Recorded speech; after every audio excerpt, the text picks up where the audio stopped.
જિગ્નેશ મેવાણીને પૂછીશું, કારણ કે બાંગરવાની વિરુદ્ધ ડીસીપી બાંગરવાની વિરુદ્ધમાં જે આરોપ લગાવ્યા હતા તે વ્યક્તિ અત્યારે કહી રહ્યું છે કે મને રાજકીય દબાણ હતું. જિગ્નેશભાઈ, તમે ત્યાં ગયા હતા, તમે પોતે આ વિષયમાં ઘણું બધું બોલ્યા હતા, તમે પોતે ડીસીપી ઉપર આરોપ લગાવ્યા હતા. હવે આપનું શું કહેવું છે?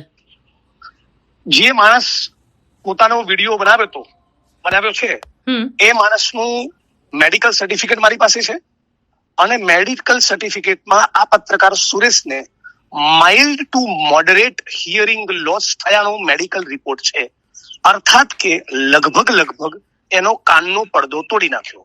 કોનું કેવું છે? આ મેડિકલ રિપોર્ટનું, તબીબી નિષ્ણાતનું કેવું છે. મુદ્દા નંબર 2, એના પગમાં ઇન્જરી બતાવેલી છે લિગામેન્ટમાં, ઓર્થોપેડિક ડોક્ટરે. અર્થાત કે એને માર્યો છે, વાત નક્કી.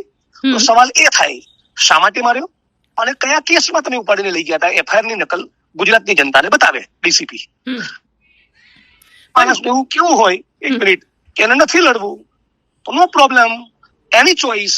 પણ આ ડીસીપી બાંગરવા સામે આવી મલ્ટિપલ કમ્પ્લેન્ટ્સ, આવી મલ્ટિપલ પિટિશનો દાખલ થયેલી છે અને એકથી વધારે વખત આવી પિટિશનો એ પરત પણ ખેંચી લેવામાં આવી છે.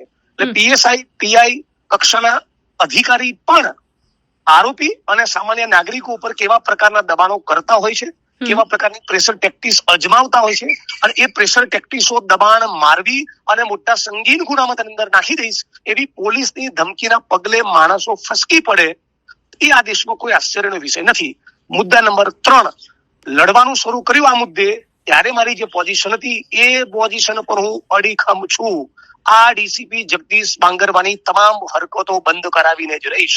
મુદ્દા નંબર 4, તાલુકા જિલ્લા પંચાયતની ચૂંટણી પતે ફરી આ મુદ્દો ઉપાડવાનો છું અને રાજ્યના મુખ્યમંત્રી જોડે બીજા એક નિર્દોષ વ્યક્તિ સાથે એને જે બદતમીજીઓ કરેલી છે, અશ્લીલ ગાળોનો વરસાદ કરેલો છે, એને પણ લઈને જવાનો છું ઓનરેબલ સીએમ પાસે, કોંગ્રેસ પાર્ટીના ડેલિગેશનને લઈને. હવે પેલા ભાઈએ લડવું કે નહીં લડવું, એને શું બોલવું નહીં બોલવું, એ સંપૂર્ણ એની સ્વતંત્રતાનો વિષય. પણ એકથી વધારે લોકો સાથે રાજકોટ ક્રાઇમ બ્રાન્ચમાં વિકૃત હરકતો કરવામાં આવી છે અને આ મુદ્દે હું બોલીશ અને તમામ હરકતો બંધ કરાવીશ.